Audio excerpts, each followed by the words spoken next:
Alrighty, good morning again. Binabalak kong maglinis ng itong IACV ko. Gusto kong linisin siya para lang ma-check kasi ano talaga yung pulley ko kasi umiikot lang pero hindi tumutuloy minsan, lalo pag naka-stuck sa traffic lang ganun. Tapos bakit parang may langis dito? Nakita nyo ga? Ayun. Ayun. Why? What happened, Bella?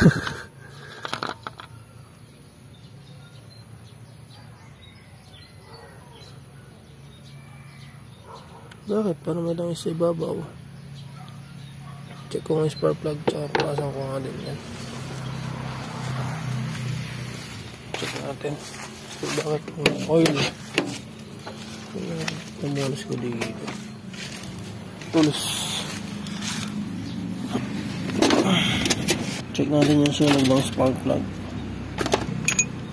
17.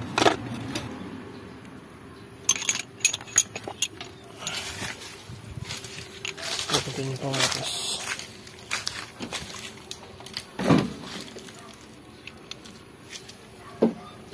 Bakit? Bakit parang may langis sa ibabaw? Ayun, diba? Kita nyo naman yung langis nyo. Sana naman walang tagas ng langis sa spark plug ko. Kasi baka ang tama na minsan oil seal ng spark plug. Linisin ko nga muna ito.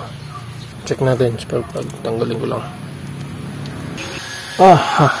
Iridium pa yung spark plug ko na gamit ngayon. Look, my spark plug.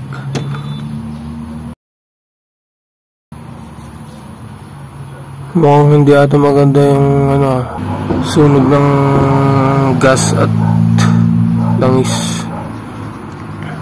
Ay, okay naman di ba? Maganda yung sunog niya dito. Ayun tama ba? Maganda ba? Ganito ba yung magandang sunog ng spark plug? Picturean ko lang at ma-check sa YouTube University or Google University kung itong ganitong sunog ay maganda or maayos. Let's see the other one.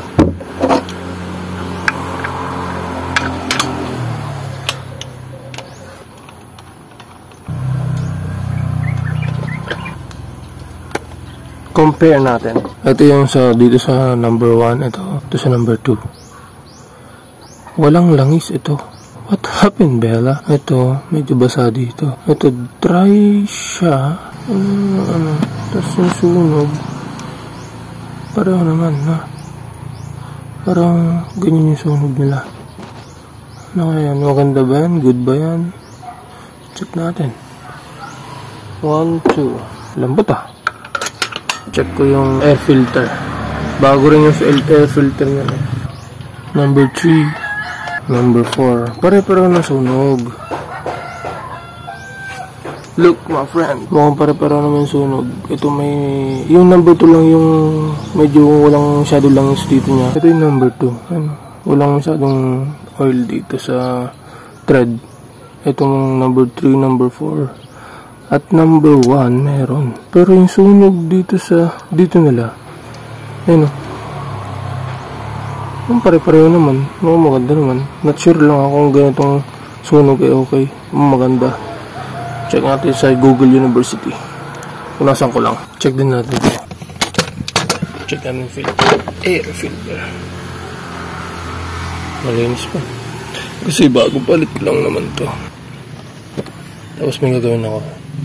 Ito, papalitan ko to. Breather hose. Parang basa no? Ayun, number 1 may langis-langis. Ito, tuyong-tuyo. Tuyong-tuyo. Tuyong-tuyo yung tatlo. May spark plug number 1. May may langis. Ano bang kailangan ko dito? Amunas. Saka flat screw. Punasan ko lang yung spark plug number 1.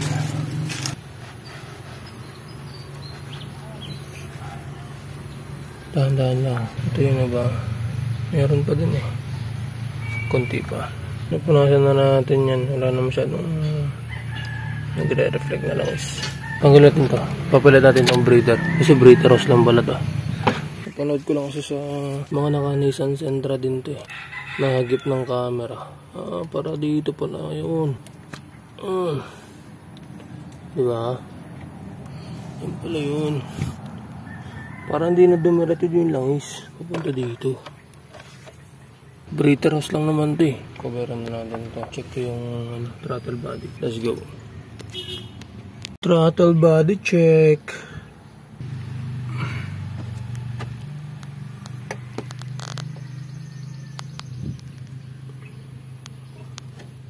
Try natin ng isang injector.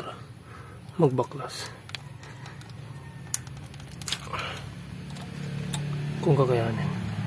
Try ko lang. Hindi ko mabuksan tong injector. Hindi ko matanggal kasi ay tignan mo naman yung mga screws nyo. Mahigpit yung pagkakalagay. So nahirapan akong baklasin. Baka mabilog lalo pang mayari. Kaya ko na lang muna ng ganyan. Tapos ito naman binabalak kong IAC binabaklasin.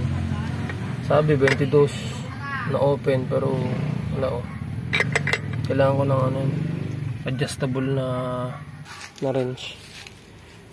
Yun ang kailangan ko dito. Maliit pero yung 22 24 open ata ito. Itong map sensor okay naman yung map ko kasi one click naman siya nag one click naman siya. Problema nito cleaning kaya start up lang talaga yung compressor. Sa problema ko dito yung gas yung consumption niya yun parang may leak din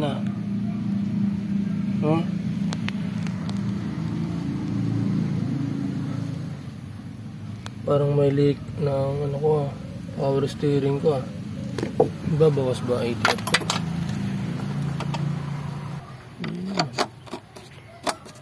wala, yun ang nagawa natin tol.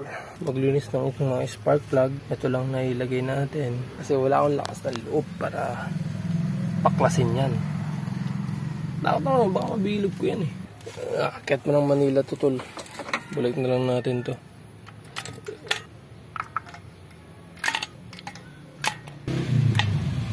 Gusto ko sana mabaklas yan. Baka sakaling madumi lang dito. Para sa aircon kasi ito kasi nga yung gas consumption baka siguro pagbalik ko ng Manila kailangan na ng tune-up. Hindi na ng tune-up talaga to. So yan, balik ko lang yung mga pinagpapaklas ko. Yun lang naman yan para sa araw na to. Let's go. チャンネル登録お願いします。